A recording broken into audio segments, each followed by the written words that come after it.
Thanks for joining us today, Jimmy. How are you? I'm doing just fine. How are you two? Doing all right. It's great to have you. So, you have a pretty decently sized podcast. Can you tell us a Mhm. little bit about that? Sure. I'm actually on like I don't know, 5 different podcasts a week, but the most famous one is Jimmy Akin's Mysterious World. And it's a podcast that looks at mysterious topics of all different kinds from the twin perspectives of faith and reason. So sometimes we look at religious mysteries, sometimes we look at scientific mysteries, sometimes we look at historical mysteries, true crime, paranormal mysteries, UFOs, psychic phenomena, all kinds of different things. And unlike a lot of mystery based shows, we don't just try to generate wonder, just imagine what if on the part of the audience. We actually try to solve the mysteries to the extent that that's possible. And so we make lists of explanations, what could explain this phenomena we're talking about, starting with natural explanations, and then we go through them and see which explanations are and are not promising. Oh, and I should say, since you mentioned it being a larger one, yeah, um, it's regularly in the top 20 documentary podcasts on Apple Podcasts in the US. And we estimate we have more than 100,000 listeners a week. Well, that's Amazing. yeah, that's awesome. Well, and one of your recent episodes was on NDEs, Hmm. and you brought in a lot of really cool information about that, and that's part of what we're going to kind of focus in on today. What are NDEs? Yeah, so NDEs are something we've covered more than once on the show. We did an early episode. It was like episode 27 or something. But more recently, in episode 292, we did an episode on disturbing NDEs. And basically, a near death experience, or NDE, is an event. It's a type of experience that is reported in life threatening situations, including situations where people have suffered cardiac arrest, so their heart is not beating. Now, that's not true of all NDEs. Some NDEs occur when a person is merely endangered, but they go all the way up to clinical death. And these began to be popularly known in the 1970s. They've been reported all the way down through history, but it wasn't really until 1975 when a philosopher and later psychologist named Raymond Moody published a book called Life After Life that they became popularly known. They involve a common set of sub experiences, which include things like an out of body experience where the NDE experiencer will look down on their body and see, for example, doctors and medical technicians trying to revive them. It includes an experience frequently of moving through a dark tunnel towards a light, emerging into light, being greeted by various figures, including deceased relatives and also religious figures. It frequently includes receiving what's called a life review, which is essentially the person experiencing um, everything they did in their life, all in a flash. Frequently from the perspective of other people. So they get to see how their actions impacted others for good or for bad.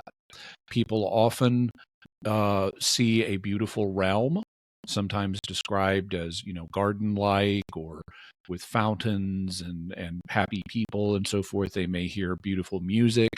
And at some point, they and not all of these experiences happen in every NDE, but these are the common ones. They often report reaching a point where they're either told you have to go back now, or they're given a choice. Do you want to go back now? And they'll be told that a particular barrier, like maybe a stream or something like that, if you cross this, you're going to stay. You're not going to be able to go back. So they reach a kind of point of no return, and either they're told it's not your time, you're going to go back, or they're given an option. Do you want to stay or do you want to go? And then, since these are reports we have, all of the people who've reported them have ended up coming back one way or another, either because they were sent or because they chose chose to come back, and then they report on this after they have come back from the near-death experience. So that's kind of the way you hear near-death experiences commonly reported. Those are the common elements. In terms of the emotional tone of these, you hear lots and lots of reports of these being very positive, that people experience joy and happiness and tranquility and bliss, and it's just a really wonderful experience. And that kind of emotional tone has been widely reported in the press and widely reported in near-death research as well. And that, when near-death experiences started to be reported, left some Christians wondering, well, okay, where's hell in all this? Because heaven is, one destiny we have that we can go to, but there's also hell. Why don't we ever hear reports of hellish near-death experiences? And of course, one reason for that could be the people who go to hell don't get to come back. And so it's a reporting artifact. We only the good people get an option to come back or get sent back. And so we never hear about the hellish ones. But it turns out there are negative near-death experiences where people have unpleasant experiences on the other side and then come back and talk about them. And in recent years, these themselves have become an object of study. And so that's what I did episode 292 of Mysterious World on. People can access it by going to mysterious.fm/292, or they can go to my YouTube channel, which is youtube.com/Jimmy Akin. You do have to spell my name correctly if you want to get there, though. It's JIMMY AKIN. No E's, T's, or S's. As simple as it can be, Akin, AKIN. But that's just one of the mysteries we cover on the show. Like I said, we cover lots of other stuff too, but that is one of our recent episodes. We'll probably have all these links as well, hopefully in the description, so go down and check that, as long as my memory serves me correctly. Oh, also, Jimmy, I just wanted to point out that I ran and grabbed my Mothman cup just in celebration of this. Yeah, I see. You got a coffee mug with multiple representations of Mothman on it. That's cool. Very appropriate. I also have a Bigfoot one, but I figured this one would be a little bit more appropriate since we're talking about a bit of a darker topic. Seth is horrible at family engagements. He's just like, guys, Mothman, all the time. As far as cryptids go, that one's got to be one of the more interesting ones. Uh-huh. Yeah, so on that topic, though, this is pretty astonishing for someone who might have never heard of near-death experiences before. So just as a general question, say I go into cardiac arrest, what are the odds that I would experience something like that if I get brought back? In terms, basically about 15%. About 15% of people who come back from cardiac arrest remember having a near-death experience. Why not everybody remembers them is not clear. But obviously, cardiac arrest is a very traumatic experience, and it may interfere, and that or the revival from cardiac arrest may interfere with the ability of a person to transfer their experience into long-term memory. So they may well have had an experience and simply not remembered it. Another reason that's been proposed for why more people don't remember them is the drugs that we put people on either during the revival attempt or shortly after the revival attempt.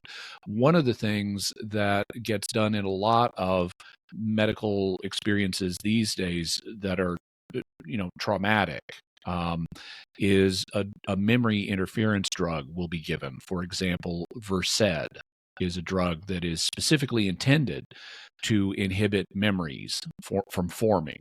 So if they're going to do a medical procedure on you that could be traumatizing to remember after the fact, they will give you Versed or some other memory inhibitor to prevent you from remembering it, so that you won't be traumatized by the experience later on.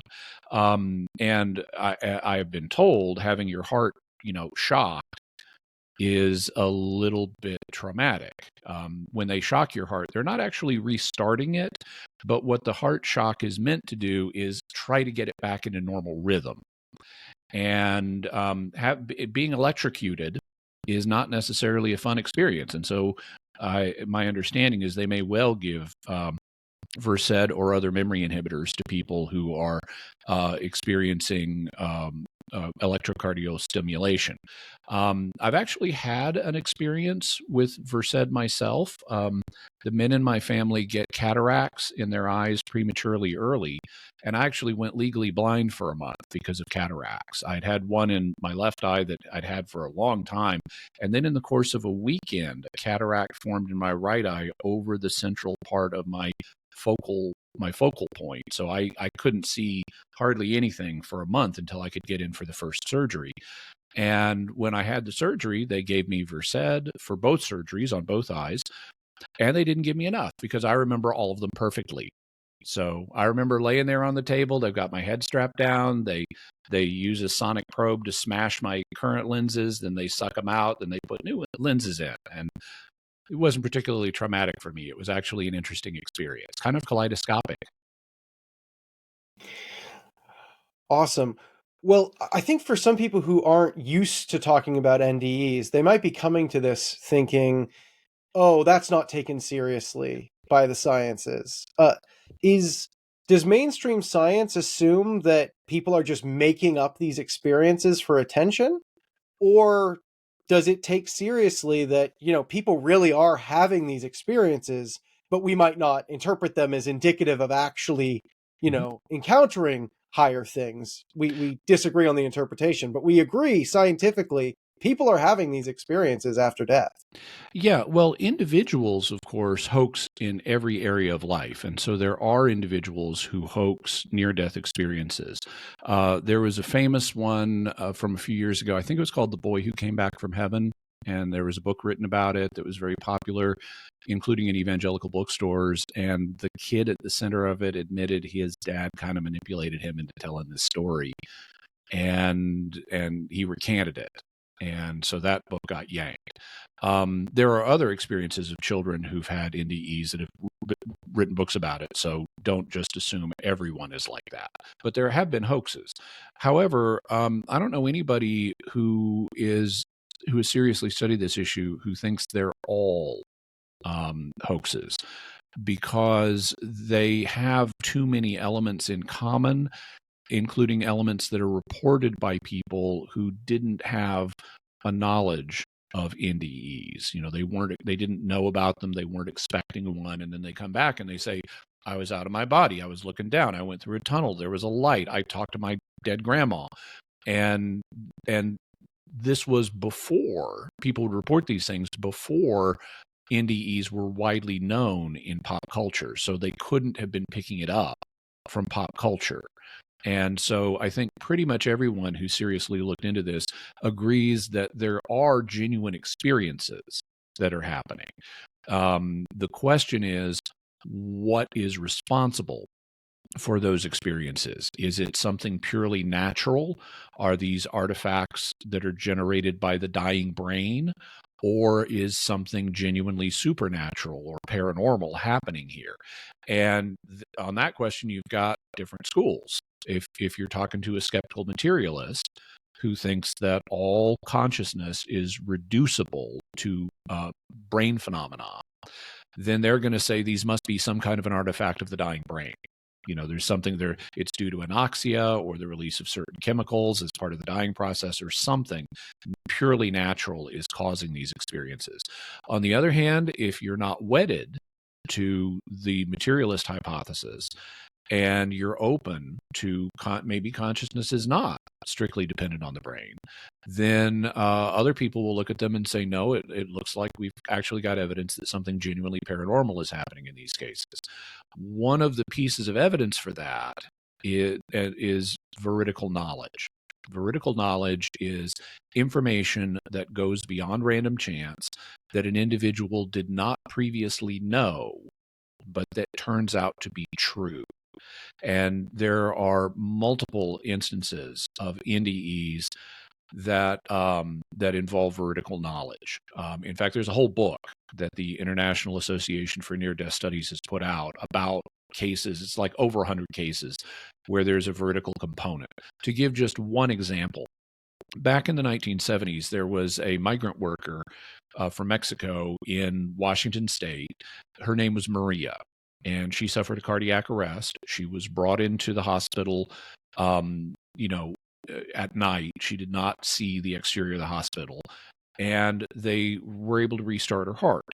And she had very fragmentary English. She was primarily a Spanish speaker, but she got to talk to one of the workers at the hospital who had some high school Spanish, and she was very animated. And she said, "I was floating outside of my body, and I looked down and I saw the doctors and the nurses working on me, and I saw the paper spilling out of the printout, because this was back in the 70s, back when they had those clunky printers back then that everything was on a long sheet. And then I started moving around the hospital, and I saw on a shelf outside a window on one of the upper floors a blue men's tennis shoe that had scuff marks on it, and its shoelace was wrapped underneath it. Go find it."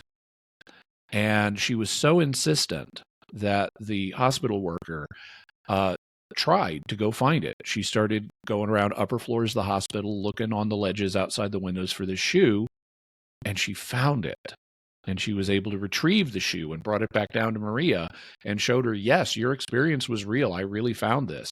And this shoe could not have been seen from an ordinary perspective. It couldn't have been seen from outside, and Maria was brought into the hospital unconscious anyway.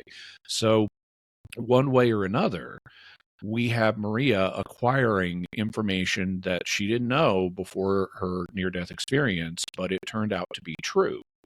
And it goes beyond random chance, because if you're in most hospitals, they're not going to have a blue men's tennis shoe with scuff marks and a shoelace wrapped underneath it on an outside ledge.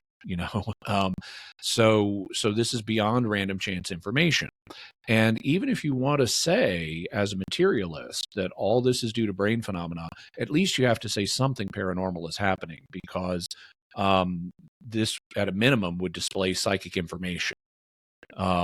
If you're not a materialist, you may say, well, okay, maybe it's not just a psychic experience. Maybe it's an indication of consciousness really does survive the death of the body, and there is an afterlife. So that would be one example of vertical information. There are others. In fact, there's a whole category of what are known in parapsychology as peak-in-Darien experiences. That's P-E-A-K, like a mountain peak. And the term comes from an old poem about some Spanish explorers who ascend to the top of a peak in Darien province, Panama, and suddenly, unexpectedly, see the Pacific Ocean in front of them. And so a peak-in-Darien experience is one where you're either on your deathbed or you've actually died, and you see someone you didn't know was dead welcoming you into the afterlife.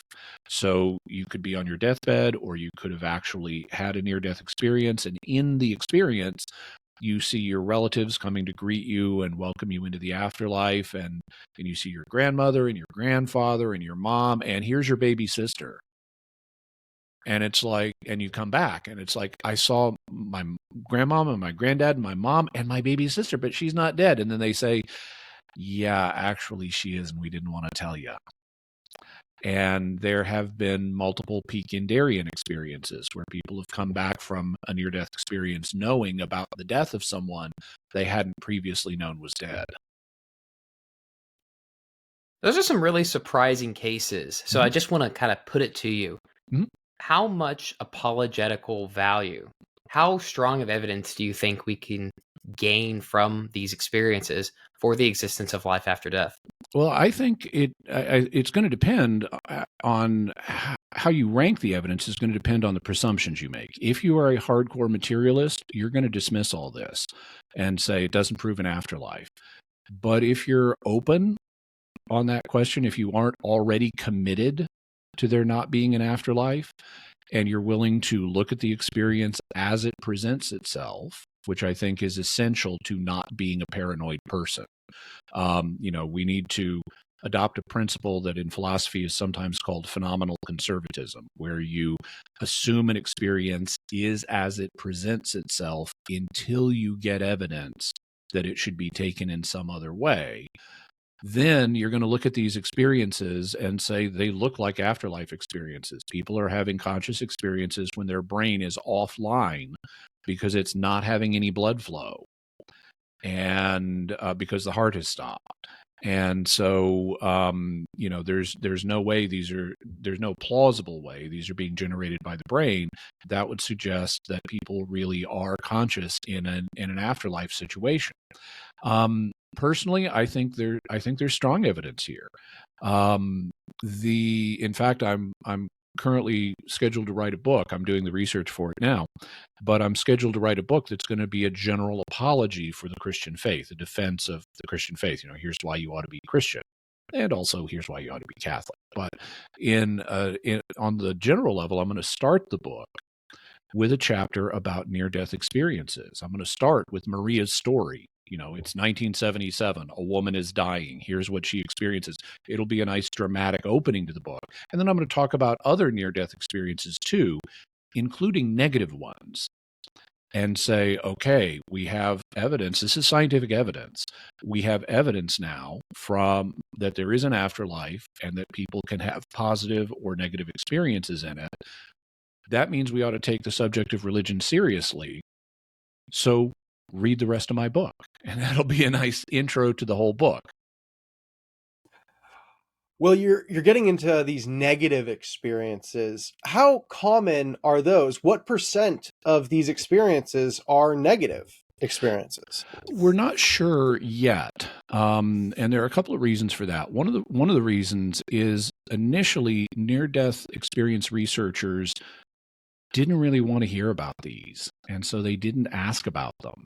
And even today, they wanted the nice, happy, popular stories you can report and everyone feels great, and you can even get press coverage on them. That's the kind of sexy story you want. And they didn't really want to find out about people reporting hell. And even today, they want to be sensitive to the near-death experiencers, and they don't want to say, so by any chance, did you happen to go to hell? Because if the person did, that could be a very traumatic issue to raise. And so they tend not to ask about them as much.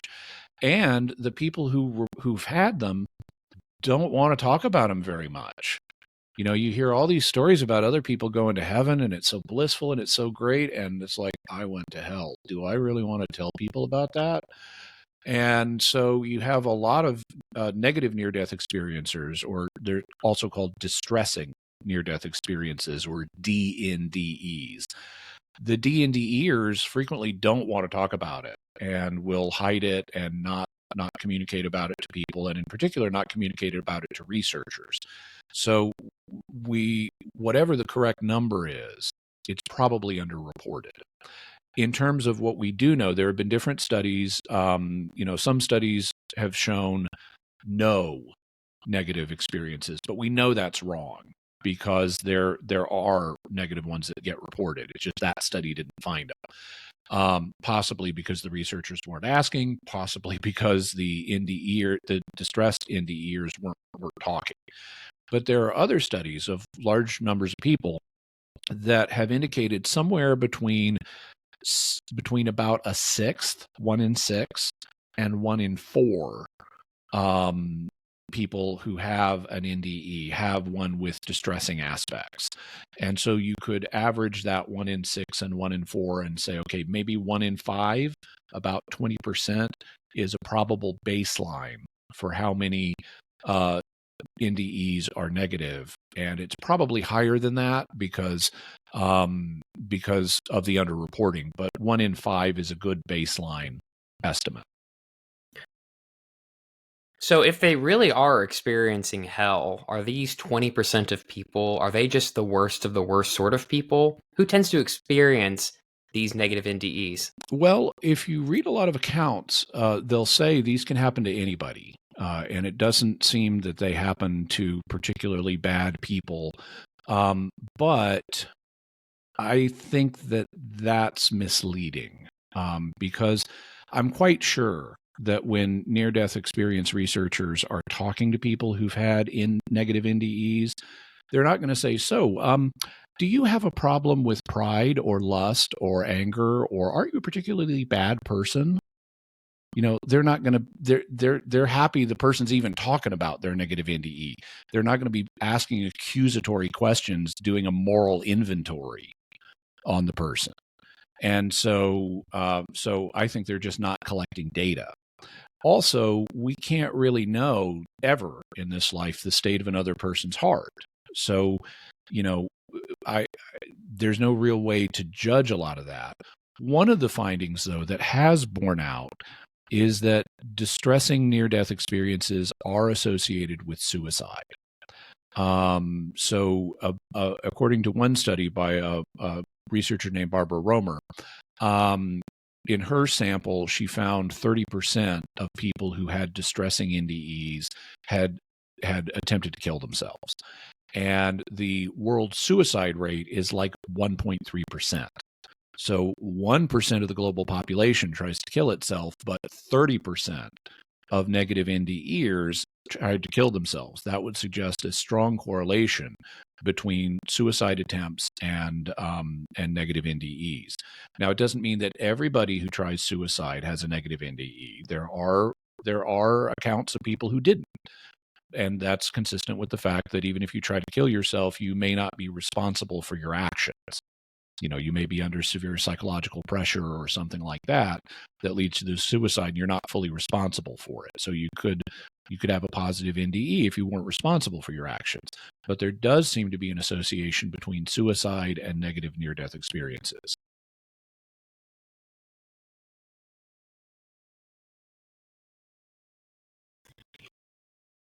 Are there some commonalities in these negative NDEs? And are there different types or typologies? Yeah, researchers have divided them into either 3 or 4 different kinds. And sometimes they're given numbers like type 1, type 2, type 3, type 4. Type 1 experiences are also known as inverse experiences. And in an inverse negative NDE, it's essentially the same elements as in a positive NDE, only they're perceived differently emotionally. So instead of getting out of your body and feeling happy and free and zooming towards light and meeting loved ones, it's like you're flung out of your body and it's terrifying and you're zooming through this horrible tunnel and you're meeting strange beings that you don't know what they are. And so it's essentially the same experiences. They're just perceived in an emotionally negative way rather than an emotionally positive way. So that's type 1 or inverse NDEs. The next type 2 is what are known as void experiences. And in a void experience, it may start the same. You may leave your body, you may go through a tunnel or something, but then you end up in a place where you feel alone and you feel scared and you maybe encounter beings that are mocking you or things like that, but you feel very alone and isolated. There's a researcher, in fact, named Nancy Bush, who has written one of the key books on this. It's called Dancing Past the Dark. And she actually had a negative NDE that was a type 2. She was in the hospital. She was pregnant at the time, and she left her body and perceived herself as flying through space towards God or something in the distance. She had the sense, I'm moving towards God, I guess. And then it kind of stalled, and she saw these circles, like about 6 circles approaching her, and she didn't know what they were. Later, after she was revived, in some years later, I understand, she saw the yin-yang symbol, and she said, that's what I saw in my near-death experience. She saw like half a dozen yin-yang symbols approaching her, and they were flashing. You know how they've got a light side and a dark side? They were flashing between light and dark. So like positive image, negative image, positive image, negative image. And she could tell by the way they were flashing, they're mocking her and telling her, You don't exist. Your life never existed. Your husband never existed. Your babies never existed. Nothing ever existed. It was all a game. It was all a joke. And so she encountered these mocking entities in her type 2 void experience, and she felt very alone in the void before she got brought back. Type 3 experiences are also called hellish experiences, and these are the ones where someone perceives something that they understand to be hell. For example, one woman perceived sliding down like a long ramp or something and arriving at a cave that was covered with cobwebs, and she could hear sounds of moaning and suffering. Another gentleman thought he fell down a flight of stairs and arrived at a couple of rusty iron gates, and there were benches outside the gates on which suffering people were sitting. And they perceived another woman just woke up and told her daughter, "I've seen Dante's Inferno." Which to me is just, because of its brevity, that has the most punch. I've seen Dante's Inferno, and that's all they want to say. So those would be hellish experiences. The fourth type is only used by some researchers. Barbara Romer uses it, but Nancy Bush doesn't. And it's called the negative judgment experience. And essentially, I would kind of look at it and say this is a variation of type 1. Because in type 1, you have the normal elements, but they're perceived emotionally negatively. Well, one of the normal elements is the life review, where you get to review everything you did in your life. Well, in a type 4 negative judgment experience, you essentially get to the life review and it goes badly for you. You feel like you're being judged by the higher power. It's not just that you're feeling the pain you caused others, but it's in a context of love. It's you're feeling the pain you caused others, and it's not in a context of love. So that's type 4. And then there are also some experiences that are called hybrid experiences that combine elements of more than one type. My favorite example of this is from a Jewish woman named Rachel, who was in a car crash, and she left her body. She surveyed the scene of the car crash and saw her children. She had 2 boys at the time, had been taken by a woman to another car. She saw one of the women in the car crash had died, and her own body was trapped in her own car. And then she's Jewish, so she believes in God. She doesn't believe in Jesus, but she meets this Jesus-like figure, and he's like Jesus is portrayed in art. And he's just radiating peace and warmth and love. And she takes him by the hand, and she just wants to stay with him forever. And he takes her so this is the positive part of the experience. He then takes her to a well. And on one side of the well, there are all of these people who are like chained and suffering and skeletal. And she understands that if she stays, even though she wants to stay and be with this Jesus figure, she's going to become like one of these other people who's chained. And then she finds out why, because he and there are like snakes on the ground, and she's walking over those and stuff. And the Jesus figure takes her to the well, and she looks into the well, and she sees her children, only they're older. Her 2 boys are older, and she's got a daughter now, and which she doesn't have at the moment. And the children are crying out, "Mommy, mommy, mommy, please come back to us. We need you."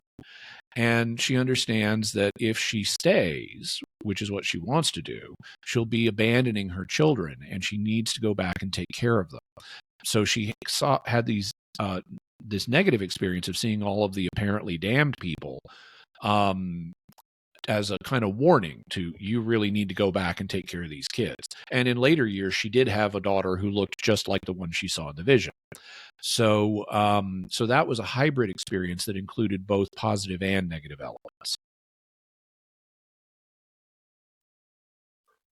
So I've read quite a few works on near-death experiences. Mm-hmm. It's just one of those topics that I really sort of gravitate towards trying to get an opinion. And I've kind of noticed something that your research has really brought out, which is they really don't talk about these a lot. Yeah. When I listen to your podcast, some of these are the first time I've ever heard of these experiences, these negative experiences. Why do you think that is? Well, I think it's for the reasons we mentioned. Negative near-death experiencers don't want to talk about them, and NDE researchers don't want to ask about them, and in the past, frankly, did not want to hear about them. But that is changing, and so there are books out now exclusively devoted to negative NDEs, like Barbara Romer's book Blessing in Disguise and Nancy Bush's book Dancing Past the Dark. There are also chapters now that are being written. The Bruce Grayson's Handbook of Near-Death Experiences now has a chapter on the negative ones, and the International Association for Near-Death Studies webpage now has a webpage devoted to negative experiences. So there's becoming much more awareness of them. But if you read older literature, you won't find as much. And even now, it's still percolating out there. I've taken classes in parapsychology where I've been told, oh yeah, there are negative ones, but they're very rare. It's like, no, 20% is not very rare. So it's still kind of percolating out there in terms of consciousness, in terms of the consciousness of the research community. So, I mean, the immediate Christian response to these negative NDEs is probably to think, oh, they're experiencing actual hell or actual judgment. Mm-hmm. What do you think about that conclusion? Well, I think they can be, but I think we need to be cautious in how we proceed rather than just leaping to that conclusion, because there are other possibilities. For example, if we look at out-of-body experiences, which are not near-death experiences, but where someone's perspective suddenly shifts to where they don't seem to be inside their body anymore. These are commonly known. They can actually be induced, and they do retrieve veridical information at times, and they've been well studied. But sometimes there are spontaneous. Now, if you're a practiced out-of-body experiencer and you can shift your perspective outside of your body, you're not that likely to freak out. But there are also spontaneous out-of-body experiences that frequently occur in traumatic situations. For example, I know a gentleman and a researcher named Dale Graff, and back in, I think it was the 1960s, Dale and his family were at the beach, and his wife did not swim. And somehow she got out into the water and was carried away by the current. And he was surfing, and he's out there, he's exhausted from the surfing and about ready to come in, and all of a sudden his wife is out here in the water with him, and she doesn't know how to swim. And the waves were sufficiently harsh that it became a very dangerous situation.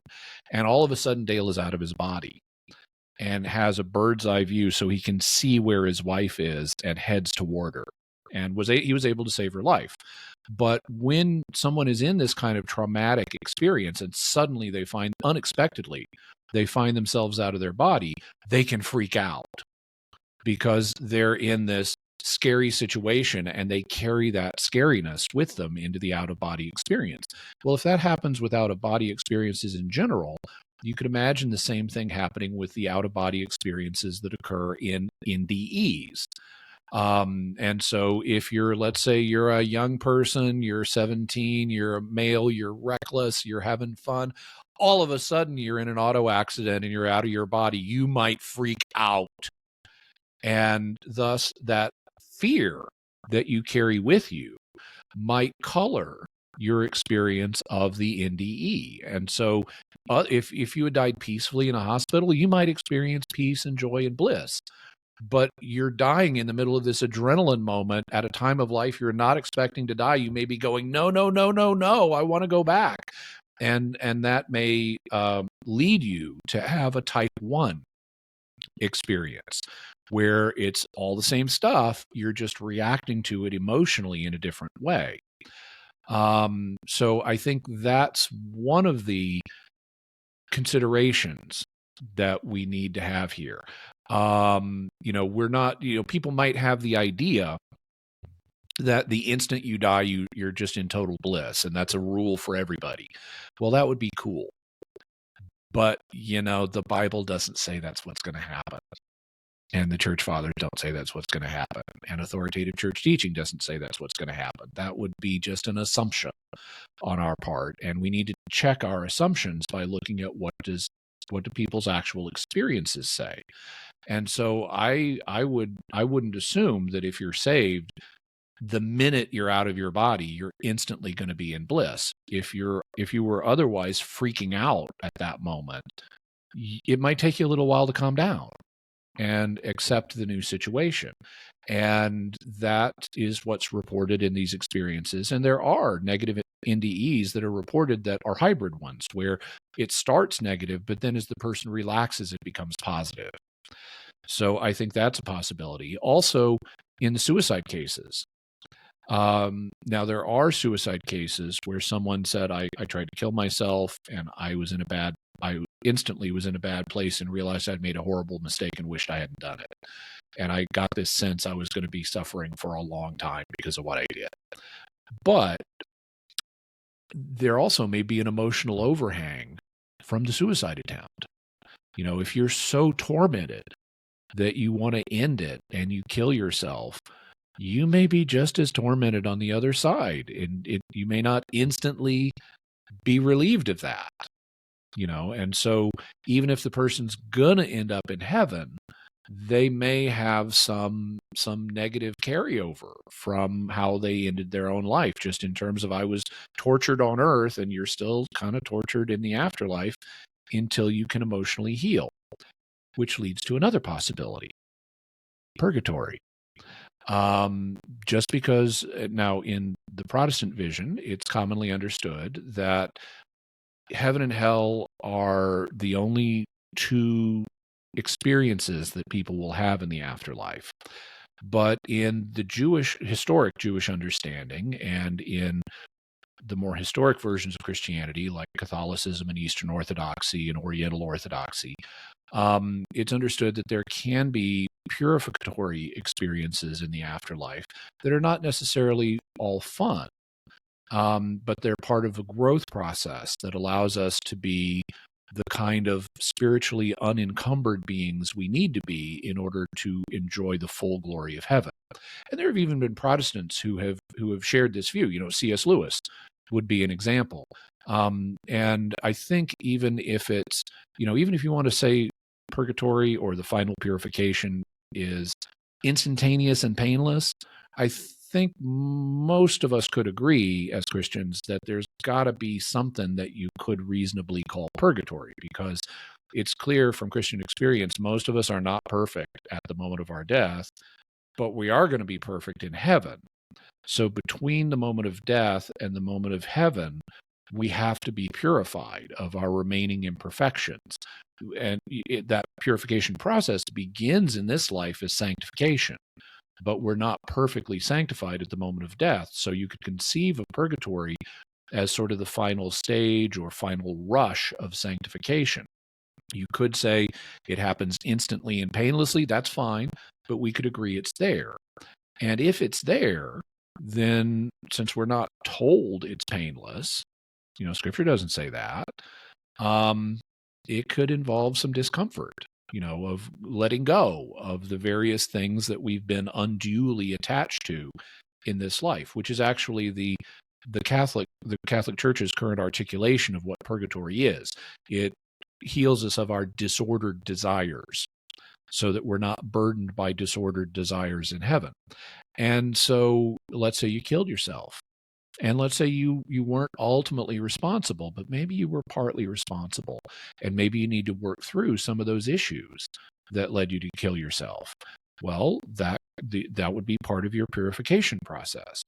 And so from this somewhat non-doctrinaire perspective, I would say that some of these experiences may be purgatorial rather than actual hell. So I think there's a range of possibilities in addition to hell. Now, in these cases, all of the people came back. So none of them were finally sentenced to hell. But they may have been allowed to glimpse hell to show them what their fate would be if you died the way you are right now. And so I don't dismiss hell as being one of the things people are experiencing, but I don't think it's the automatic thing that's responsible for any negative elements. I think things like emotional adjustment reactions and surprise can be one of them. I think emotions you're carrying into the afterlife with you, like in the case of a tormented person who kills themselves, it could be carryover emotions. It could be part of your purification, or it could be hell. Kind of on that note, one last little tidbit is in our conversation, you talked about some topics that you're going to be talking about in the future. Maybe you could throw some of those out there to pique our listeners' curiosity.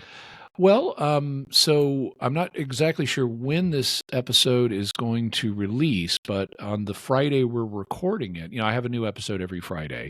And on the Friday we're recording this, I have an episode on one of the most pivotal poltergeist cases in the history of parapsychology. It took place in the 1950s in New York, in Seaford, Long Island.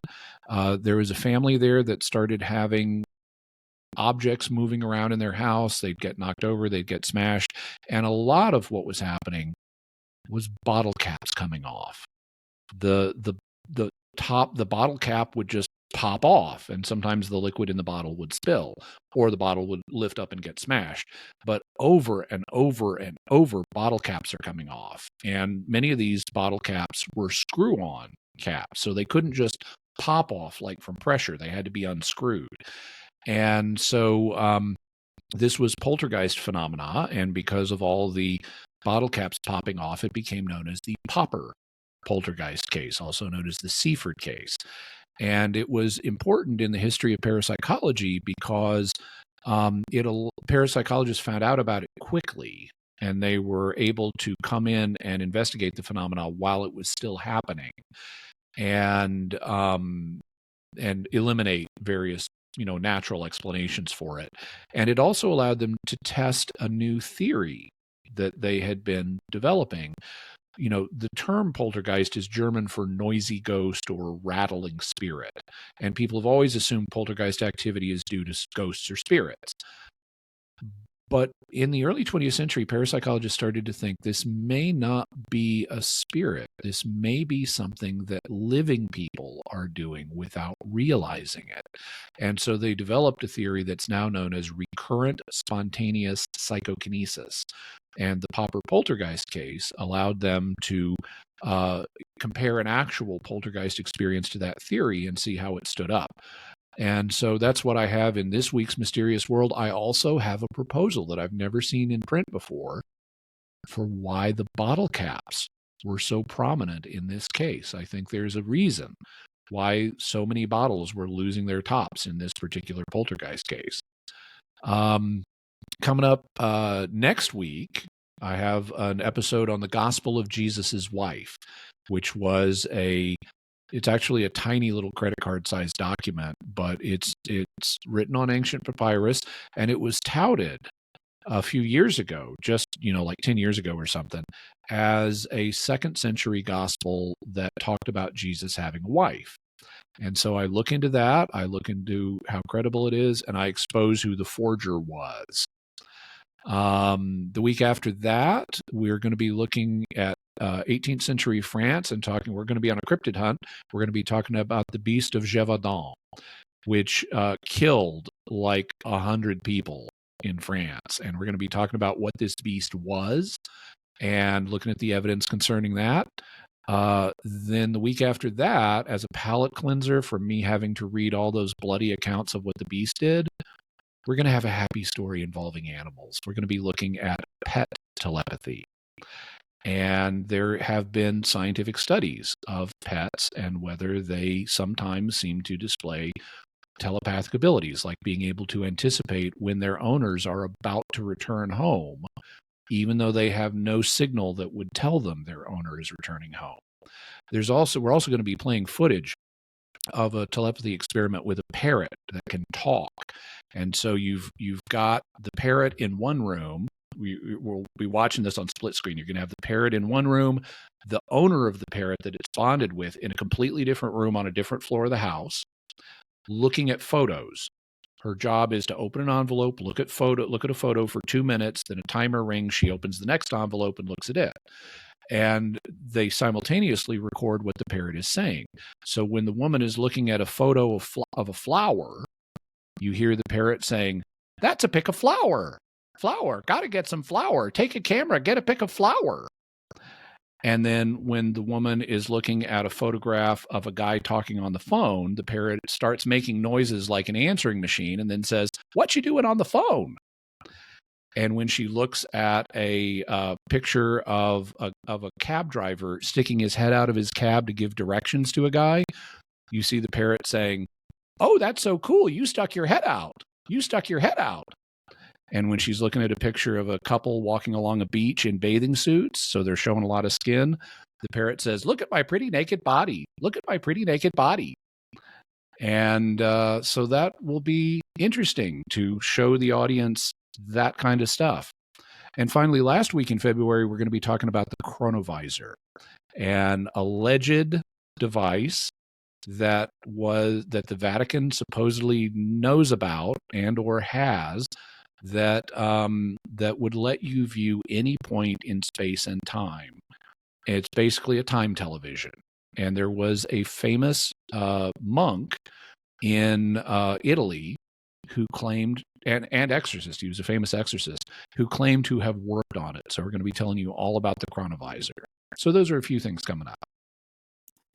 That is really exciting. And you might have thought you were just pitching your podcast, but ours as well. Mm-hmm. Go back and check out our animal telepathy episode great. where we interview Rupert Sheldrake. Oh, so yeah. I think those will go well together. Yeah, indeed.